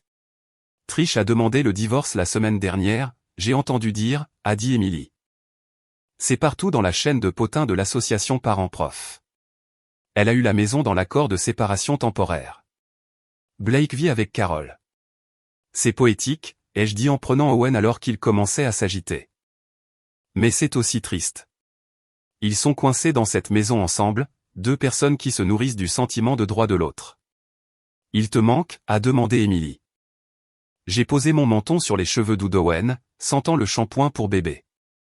L'idée de me manque, ai-je dit. La famille que j'aurais aimé avoir me manque. Celle où mon frère me protégeait et ma mère me nourrissait. Mais la réalité ne me manque pas. La réalité était coûteuse et épuisante. C'est le deuil, a dit doucement Émilie. Ouais, ai-je dit. Mais c'est un deuil propre. Ce n'est plus emmêlé avec l'obligation. Je peux être triste qu'ils soient affreux sans avoir l'impression de devoir les réparer. Owen a poussé un cri joyeux et a attrapé mon nez. Tu as bien fait, Ness, a dit Émilie. J'ai embrassé la joue de mon fils. Je devais le faire, ai-je dit. Personne n'allait venir nous sauver. Ce n'est pas vrai, a corrigé Émilie. Raymond était là. Raymond a ouvert la porte, ai-je dit. Mais j'ai dû la franchir. Plus tard cet après-midi-là, le soleil de fin d'été filtrait à travers les lourds chênes alors que je me garais au domaine de Raymond. La voiture de Julia Martinez était déjà dans l'allée. Raymond m'avait appelé et m'avait demandé de venir pour une affaire juridique, sa voix sérieuse mais pas alarmée. Je les ai trouvés dans le bureau, une pièce bordée de livres qui sentaient le vieux papier et le tabac à pipe. Raymond était assis derrière son bureau massif et Julia triait une pile de documents. « Vanessa » a dit Raymond, se levant pour m'accueillir. Il avait l'air mieux ces jours-ci, plus fort. Avoir un but semblait lui convenir. « Tout va bien ?» ai-je demandé, installant Owen dans son porte-bébé sur le sol. « Tout va bien » a dit Raymond. « Je voulais juste que tu sois présente pendant que nous finalisons les mises à jour de mon testament. » Je me suis raidi. Je ne voulais pas penser à la mort de Raymond. Tu n'avais pas à faire ça, ai-je dit. Je veux que tu comprennes exactement ce qui se passe, a dit Raymond. Il a fait un signe de tête à Julia. Julia a fait glisser un document sur le bureau. Raymond laisse son domaine divisé également entre toi et ta cousine, Emma, a expliqué Julia. Blake est explicitement exclu. Emma, ai-je demandé, surprise. Je ne l'ai pas vue depuis 15 ans. Elle est la nièce de Carol, a dit Raymond. Elle a tenu tête à ta mère lors d'un dîner de Thanksgiving il y a 15 ans. Carol l'a traitée d'ingrate pour ne pas avoir ri d'une blague cruelle. Emma est sortie et n'est jamais revenue. Elle m'envoie des cartes de Noël depuis. Elle comprendra pourquoi elle est incluse. Et Blake, ai-je demandé en regardant le langage juridique qui coupait mon frère de l'héritage familial avec une précision chirurgicale. Blake a fait son choix. Raymond a dit sa voix dure. Il a emprunté 50 000 $ pour défendre l'exploitation de sa mère. Cette dette est son héritage. Il est toujours ton petit-fils, ai-je dit, le vieux réflexe de pacification s'enflammant. Et il a choisi l'avidité de sa mère plutôt que l'enfant de sa sœur, a dit Raymond. Je ne récompense pas ce genre de loyauté. Julia a pointé un paragraphe au bas de la page. Nous avons inclus un langage spécifique expliquant le déshéritement pour prémunir contre tout défi juridique futur, a-t-elle dit. Nous avons cité le prêt de 50 000 $ et sa complicité dans l'abus financier. S'il essaie de contester le testament, ce dossier sera lu au tribunal. J'ai hoché la tête lentement. C'était dur, mais c'était juste. Il y a encore une chose, a dit Raymond, concernant le fonds de Carol. J'ai levé les yeux. Le fonds continuera jusqu'à ce qu'elle meure ou se remarie, a dit Raymond. Mais j'ai ajouté une nouvelle disposition. Si elle contacte Owen de quelque manière que ce soit, par téléphone, en personne ou par un tiers avant son 18e anniversaire, le fonds se termine immédiatement. J'ai haleté. Tu la coupes si elle le voit, ai-je demandé. Je le protège, a dit Raymond. Je m'assure qu'elle ne puisse pas répéter le schéma avec lui. Si elle veut son allocation mensuelle, elle doit laisser Owen tranquille. Penses-tu qu'elle le fera, ai-je demandé. Raymond m'a regardé avec des yeux tristes et connaisseurs. Carol choisit toujours l'argent, a-t-il dit. C'est qui elle est. Elle restera à l'écart parce que son style de vie en dépend. J'ai ressenti une vague de soulagement si profonde qu'elle a rendu mes genoux faibles. J'avais été terrifié qu'elle se présente à son école un jour, chuchotant du poison à son oreille, sur la façon dont sa mère a volé sa maison. Merci, ai-je chuchoté. Raymond a contourné le bureau et a mis ses mains sur mes épaules. Vanessa, tu as donné à Carol 9 ans de chance, a-t-il dit. Tu as donné à Blake une vie de fraternité. Tu as donné plus que ce qui était raisonnable. Tu n'es pas la méchante ici. Parfois je me demande encore, ai-je admis. C'est le traumatisme qui parle, a dit fermement Raymond. Écoute les faits. Tu as été exploité. Tu as riposté. Tu as protégé ton fils. C'est ce que font les bons parents. J'ai baissé les yeux sur Owen, qui mâchouillait son poing et regardait un grain de poussière danser dans un rayon de soleil. Il ne connaîtrait jamais le poids des attentes de Carol. Il ne saurait jamais ce que cela faisait d'acheter de l'amour. J'ai fini de me demander, ai-je dit. 2 semaines plus tard, un mardi matin, j'ai emmené Owen dans un café du centre-ville pour rencontrer une nounou potentielle pour les jours où la garderie était fermée. L'entretien s'était bien passé, et je me sentais optimiste en rattachant Owen dans sa poussette. Je me suis tourné vers le bar à condiments pour prendre une serviette et je me suis arrêté net. Carol était là. Elle avait l'air plus vieille. Ses cheveux habituellement teints d'un châtain riche montraient du gris aux racines. Son manteau semblait usé, pas le trench de créateur impeccable qu'elle avait l'habitude de porter. Elle tenait un petit café noir, pas de pâtisserie. Elle m'a vu exactement au même moment. Ses yeux se sont écarquillés, et pendant une seconde, j'ai vu un éclair de la vieille arrogance, mais il a été rapidement remplacé par quelque chose qui ressemblait à de l'hésitation. Vanessa, a-t-elle dit. Sa voix était rauque. Carol, ai-je dit. Mon pouls est resté stable. Pas de cœur qui s'emballe. Pas de panique. Je ne savais pas que tu serais ici, a-t-elle dit, serrant sa tasse. C'est un lieu public, ai-je dit. Un silence gênant s'est étiré entre nous, rempli seulement par le sifflement de la machine à expresso et le bavardage bas des autres clients. Elle a baissé les yeux sur la poussette. Owen a grandi, a-t-elle dit. Il a 4 mois maintenant, ai-je dit. Puis-je? Elle a commencé à tendre une main. Puis-je le tenir? Non, ai-je dit. Je ne l'ai pas crié. Je ne l'ai pas dit avec malice. Je l'ai juste énoncé comme un fait. Carole a tressailli comme si je l'avais giflé. C'est mon petit-fils, a-t-elle dit, sa voix tremblante. C'est mon fils, ai-je dit, et tu n'es pas sûr pour lui. Les larmes sont montées à ses yeux. Je me suis demandé brièvement si elles étaient réelles ou si c'était juste une autre performance. Puis j'ai réalisé que cela n'avait pas d'importance. Je suis toujours ta mère, a-t-elle chuchoté. Biologiquement, ai-je convenu. Comment peux-tu être si froide, a-t-elle demandé en secouant la tête. Je t'ai élevé. Je ne suis pas froide, ai-je dit en la regardant droit dans les yeux. Je protège mon enfant de l'exploitation. Je ne t'ai jamais exploité, a-t-elle insisté, le vieux rythme défensif s'enclenchant. Tu m'as pris 486 000 $ alors que tu avais près d'1 million de dollars venant de grand-père, ai-je dit calmement. Puis tu as exigé l'héritage de mon fils sous la menace de sans-abrisme. C'est la définition de l'exploitation. J'ai aidé Blake, a-t-elle plaidé. Il avait besoin de moi. Je sais, ai-je dit. Et c'est pourquoi Owen n'a pas besoin de toi. Tu choisiras toujours l'enfant qui a besoin que tu le sauves plutôt que l'enfant qui se sauve lui-même. Je ne peux pas laisser Owen regarder ça. Carole m'a regardé, m'a vraiment regardé. Et ses épaules se sont affaissées.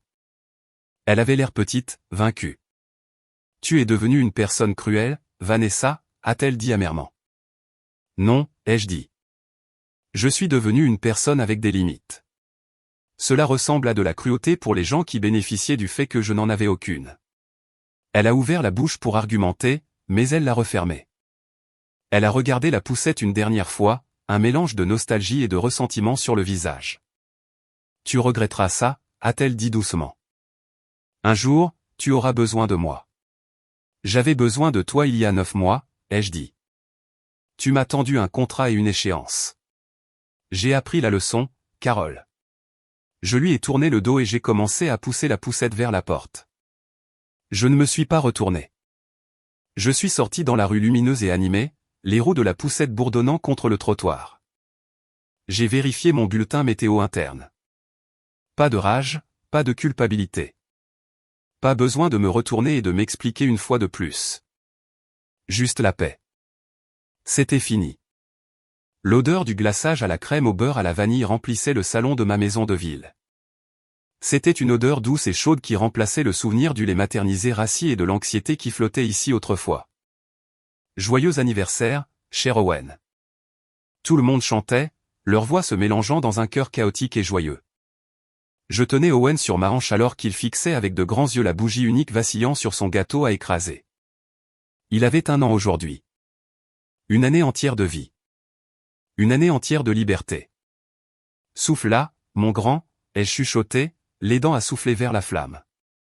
Tout le monde a applaudi alors que la fumée s'élevait.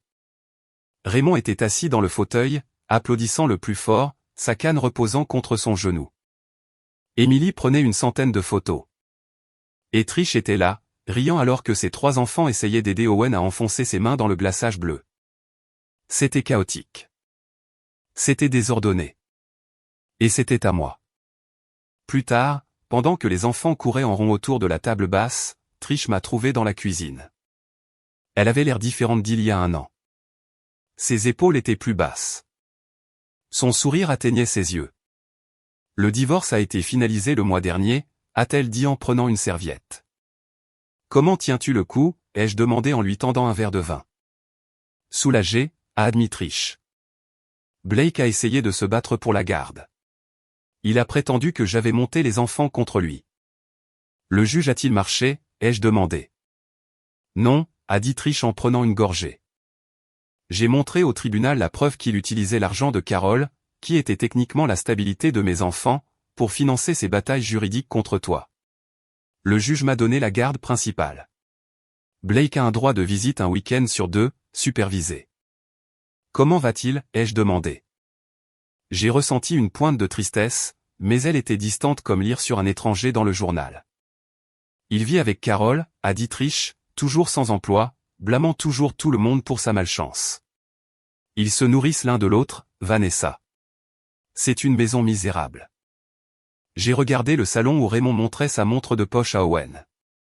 Je suis contente que tu sois sorti, ai-je dit. Moi aussi, a dit Trish. La porte d'entrée s'est ouverte, et Julia Martinez est entrée en coup de vent, l'air désolé. Désolée d'être en retard, a-t-elle dit en posant sa mallette. J'étais au tribunal.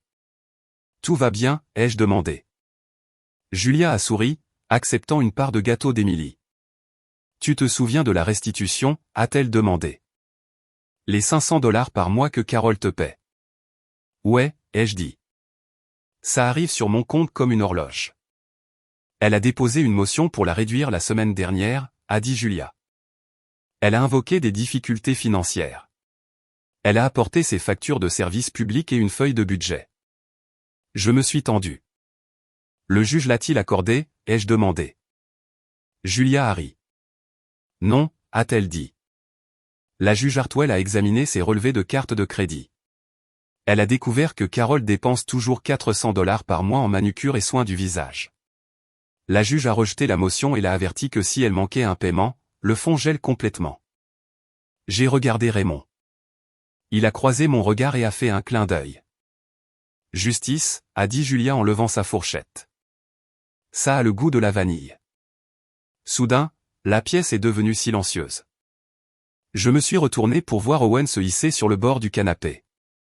Il a vacillé sur ses jambes potelées, a lâché le coussin et a regardé Raymond à travers la pièce.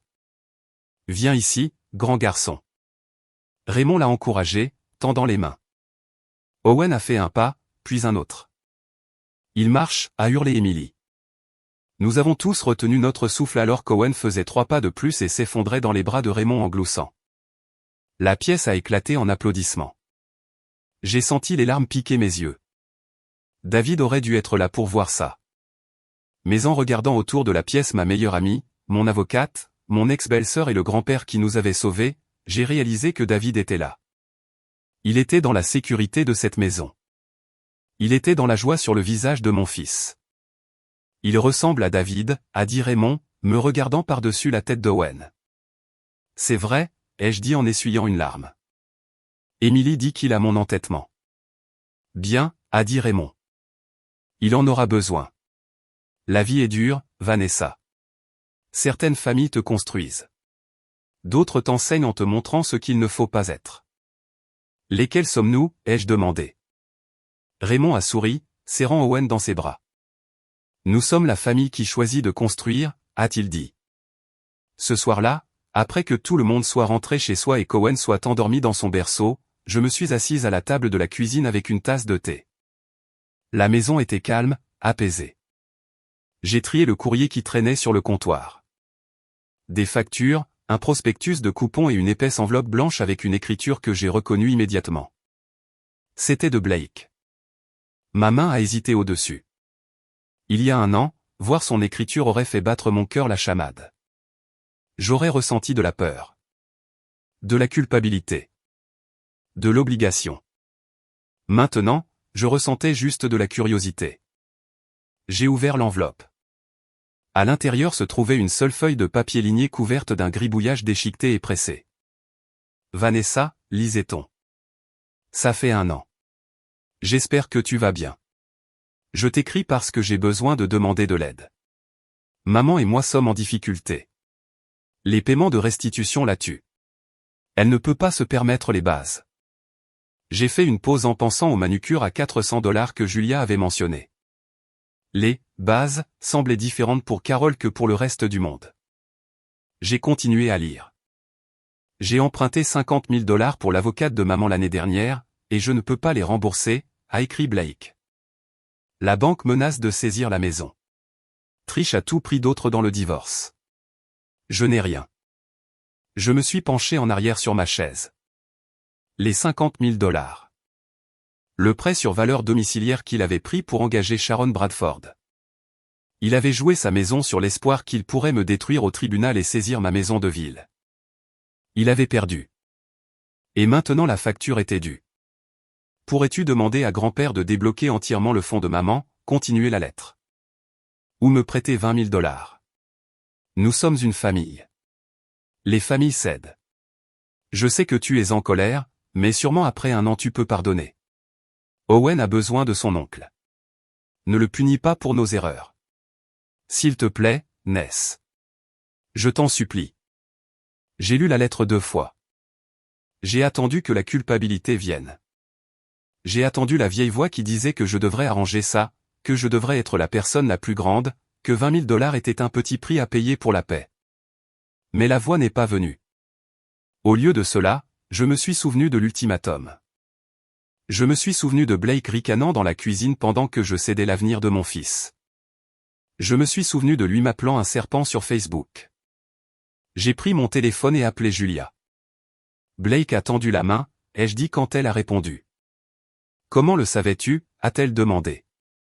C'est la marque d'un an, a-t-elle dit. Les abuseurs essaient toujours à nouveau après un an. Ils pensent qu'assez de temps a passé pour que tu oublies la douleur. Ils pensent que tes limites se sont adoucies. Il veut de l'argent, ai-je dit. Et il veut que Raymond débloque le fonds de Carole. Il fait face à une saisie. Que veux-tu faire, a demandé Julia. Je veux dire non, ai-je dit. Est-ce cruel? C'est des limites, a dit fermement Julia. Il y a une grande différence. Tu ne causes pas sa saisie, Vanessa. Ses choix l'ont causé. Tu refuses juste de payer pour ses erreurs. J'ai raccroché et sorti une feuille de papier à lettres du tiroir. J'ai pris un stylo. Blake, ai-je écrit, j'ai reçu ta lettre. Je comprends que tu es en difficulté. Je ne peux pas demander à Raymond de changer les termes du fonds. Ce sont les conséquences de choix faits par des adultes qui savaient mieux. Je ne peux pas te prêter d'argent. J'ai ma propre famille à pourvoir. Owen a une famille. Il a Raymond, Emily et moi. Il n'a pas besoin de gens dans sa vie qui modèlent l'exploitation comme de l'amour. Je te souhaite bonne chance. Mais je ne peux pas t'aider. J'ai signé mon nom. Vanessa. Pas Ness. Pas Sœurette. Juste Vanessa. J'ai mis la lettre dans une enveloppe, les timbrer et les porter jusqu'à la boîte aux lettres au bout de l'allée. Le drapeau en métal a cliqueté quand je l'ai levé. Je suis retourné vers la maison. Les lumières étaient allumées dans le salon, chaudes et invitantes. Ma maison de ville. Mon sanctuaire. Je ne me sentais pas cruel. Je me sentais accompli. Je suis monté dans ma chambre et j'ai vérifié Owen. Il dormait sur le dos, ses bras grands ouverts, prenant autant de place qu'il voulait. Il avait l'air complètement en sécurité, complètement sans fardeau. Je suis allé dans ma chambre et j'ai ouvert mon ordinateur portable. Un email m'attendait dans ma boîte de réception du directeur des ressources humaines de l'entreprise de biotechnologie. Objet, promotion au poste de chef de produit senior. J'ai souri. 1 an. Il y a 1 an, j'étais en faillite. J'étais sans abri. Je signais un morceau de papier qui me dépouillait de ma dignité parce que je n'avais aucun autre moyen de nourrir mon enfant. Aujourd'hui, j'étais chef de produit senior. Mon compte d'épargne se reconstruisait. L'acte de cette maison était enfermé dans un coffre-fort inifugé dans mon placard. Il y a 1 an, je croyais que la famille signifiait obligation de sang. Je croyais que l'amour signifiait s'immoler par le feu pour garder quelqu'un d'autre au chaud. Aujourd'hui, je savais que la famille, c'était les gens qui vous tendaient un seau d'eau quand vous brûliez. Mon téléphone a vibré sur la table de nuit. Un texto de Raymond. Je voulais juste prendre de vos nouvelles à tous les deux, disait-il. Nous allons bien, grand-père, ai-je répondu. Owen a fait ses premiers pas aujourd'hui. Je sais, a répondu Raymond. Je souris encore. Merci, ai-je écrit. Pour tout. Tu as fait la partie difficile, a-t-il répondu. J'ai juste déverrouillé une porte. Blake a envoyé une lettre, ai-je ajouté. Il y a eu une longue pause. Les petits points dansaient sur l'écran. Et, a demandé Raymond. J'ai dit non, ai-je tapé. Comment te sens-tu, a-t-il demandé. J'y ai pensé. J'ai regardé l'email de promotion. J'ai regardé le babyphone. J'ai regardé mon propre reflet dans la fenêtre sombre. Libre, ai-je tapé. Bien, a écrit Raymond. C'est ce que j'espérais. J'ai fermé l'ordinateur portable et je me suis glissé dans le lit. Les draps étaient frais et nets. Ma mère m'a appris que l'amour exige des sacrifices, ai-je pensé en fermant les yeux. Elle avait à moitié raison. L'amour exige des sacrifices. Il exige le sacrifice des gens qui vous blessent. Il exige de couper la pourriture pour que le tissu sain puisse pousser. Owen n'aurait jamais à gagner mon amour en donnant jusqu'à ce qu'il soit vide. Il n'aurait jamais à signer un contrat pour être digne de soins. Il saurait que l'amour est ce qui vous construit, pas ce qui vous démolit. Je me suis retourné et j'ai tiré la couette jusqu'à mon menton. Dehors, le vent secouait les arbres, mais à l'intérieur tout était calme. Nous y sommes arrivés, ai-je chuchoté dans le noir. Et nous l'avons fait à notre façon. 5 ans plus tard, l'air de ma cuisine sentait la farce à la sauge et la dinde rôtie, une odeur qui déclenchait enfin la faim au lieu de l'anxiété. C'était Thanksgiving, la fête qui signifiait autrefois marcher sur des œufs autour de la table à manger de Carole, attendant la critique inévitable de mon plat d'accompagnement, ou le commentaire passif-agressif sur mon poids. Aujourd'hui, la maison était bruyante. Pas bruyante de colère. Bruyante de joie. Raymond, maintenant âgé de 92 ans et bougeant plus lentement, mais toujours vif comme l'éclair, apprenait à Owen comment mettre la table. Émilie versait du vin. Trish et ses enfants se disputaient pour savoir qui casserait le bréchet plus tard. Owen, maintenant un grand garçon de 6 ans avec les yeux de David et mon menton têtu, a tiré sur mon tablier. « Maman » a-t-il demandé, tenant une fourchette. Tyler à l'école a dit qu'il allait chez sa grand-mère aujourd'hui. J'ai fait une pause, essuyant mes mains sur une serviette. Je savais que cette question viendrait finalement. Nous en avions parlé en termes simples, mais les vacances ont une façon de faire sortir les fantômes du bois. « Ouais, mon grand » ai-je demandé, m'accroupissant à son niveau. « Est-ce que j'ai une grand-mère » a-t-il demandé, comme une maman de maman. La pièce n'est pas devenue silencieuse. Raymond a continué de plier des serviettes. Émilie a continué de verser. Il me faisait confiance pour gérer ça. Il connaissait le travail que j'avais fait. « Tu en as une » ai-je dit honnêtement. Elle s'appelle Carole. Pourquoi on ne va pas chez elle, a demandé Owen. Est-elle loin? J'ai pensé à la maison de ville dans le Connecticut à seulement 40 minutes par l'autoroute. J'ai pensé aux lettres que Blake envoyait encore une fois par an pour demander de l'argent, que je renvoyais non ouvertes. J'ai pensé au silence qui avait acheté ma paix. Elle n'est pas loin en kilomètres, ai-je dit, brossant les cheveux de son front. Mais elle est loin dans son cœur. Owen a froncé les sourcils, essayant de traiter cette logique. Est-elle méchante, a-t-il demandé. J'ai réfléchi à comment expliquer le narcissisme et l'exploitation financière à un enfant de première année. Imagine que tu as un ami qui ne joue avec toi que quand tu lui donnes ton argent du déjeuner, ai-je dit. Et si tu ne lui donnes pas ton argent, il dit à tout le monde que tu es méchant. Est-ce un ami que tu veux garder? Non, a dit Owen immédiatement, fronçant le nez. C'est une brute. Exactement, ai-je dit. Grand-mère Carole a du mal à aimer les gens sans demander leur argent du déjeuner. Et mon travail est de te garder à l'abri des brutes, même si elles sont de la famille. Owen a réfléchi à cela une seconde.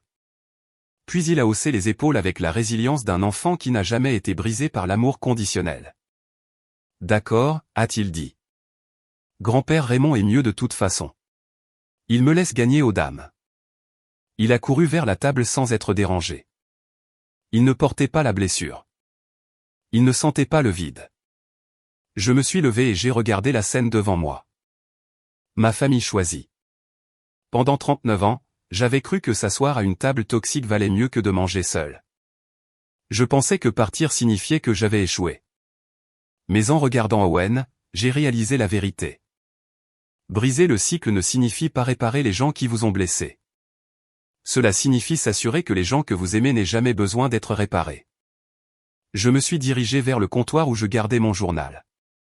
J'avais commencé à écrire un livre sur l'abus financier, un guide pour les autres femmes piégées dans le lien de la bonne fille. Je l'ai ouvert à la page de dédicace. À ceux qui sont partis, avais-je écrit, et à la paix que nous avons trouvée dans les chaises vides. J'ai regardé la caméra, brisant le 4e mur de ma propre vie. Si vous lisez ceci, et que vous vous demandez si vous pouvez survivre à la culpabilité de dire non, si vous vous demandez si cela vaut le coup de les perdre. Regardez mon fils. Regardez sa liberté. Le coût d'admission à votre vie devrait être le respect. Si le prix est votre dignité, vous payez trop cher. J'ai fermé le livre et j'ai rejoint ma famille à table. La nourriture était chaude. Les rires étaient réels. Et la chaise vide en tête de table ne me semblait plus vide. Elle ressemblait à de l'espace. De l'espace pour que quelque chose de mieux pousse.